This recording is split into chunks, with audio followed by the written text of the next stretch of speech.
Assalamualaikum warahmatullahi wabarakatuh. My name is Nail Nikma Al-Jufri. I am from the campus of Muhammadiyah Maumere University, English Language and Literature Education Study Program, 7th semester. And now I will present material about relative clause construction.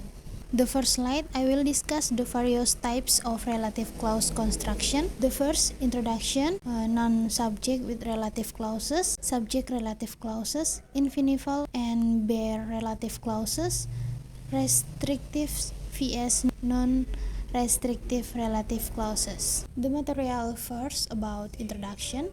A relative clause is clause that usually modifies a noun or noun phrases and is introduced by relative pronoun which, that, who, whom, and whose. A relative adverb is where, when, and why.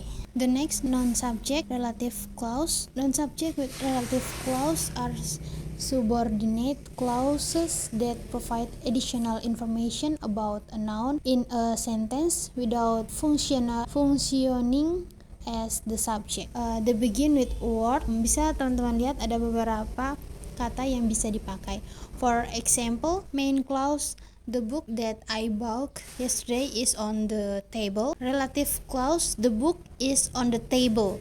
In this example, yang saya beli kemarin adalah klausa relatif, non-subjek yang memberikan informasi bahwa informasi tambahan tentang buku di klausa utama. And ada another example, bisa teman-teman pelajari. The next, subject relative clauses. Subject relative clauses are subordinate clauses that modify the subject of the main clause. They begin with a relative pronoun seperti siapa, yang, atau itu, atau kata keterangan relatif such as where, when, or why, and provide additional information about the subject. For example, main clause, orang yang menang lomba adalah teman saya. The person who won the race is my friend. Subject relative clause, orang menang lomba. The person won the race. Orang tersebut memenangkan perlombaan. In this example, yang menang lomba is the subject relative clause yang memodifikasi kata orang bisa memodifikasi dalam klausa utama. The next, infinitival and bare relative clauses. Infinitival relative clauses are subordinate clauses that use an infinitive verb form to modify a noun in the main clause.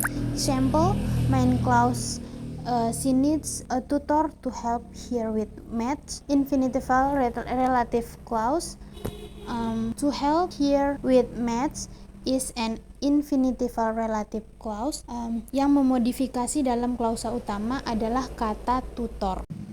Bare relative clauses, it may refer to relative clauses without a relative pronoun or relative adverb, often called redux relative clauses or zero relative clauses. The last slide about restrictive vs non-restrictive relative clauses. Restrictive relative clauses provide essential information about the noun they modify, whereas non-restrictive relative clauses provide additional non-essential information. Klausa restriktif tidak diawali dengan tanda koma, sedangkan klausa non-restriktif diawali dengan tanda koma.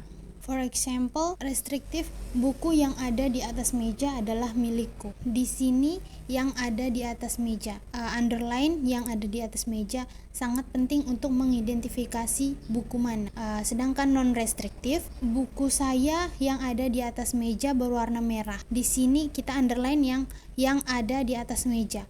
Itu memberikan informasi tambahan tetapi tidak perlu untuk mengidentifikasi buku tersebut. Okay. That's all I can explain. Thank you for the presentation. Sorry if there are still shortcomings in my performance. Thank you. Wassalamualaikum warahmatullahi wabarakatuh.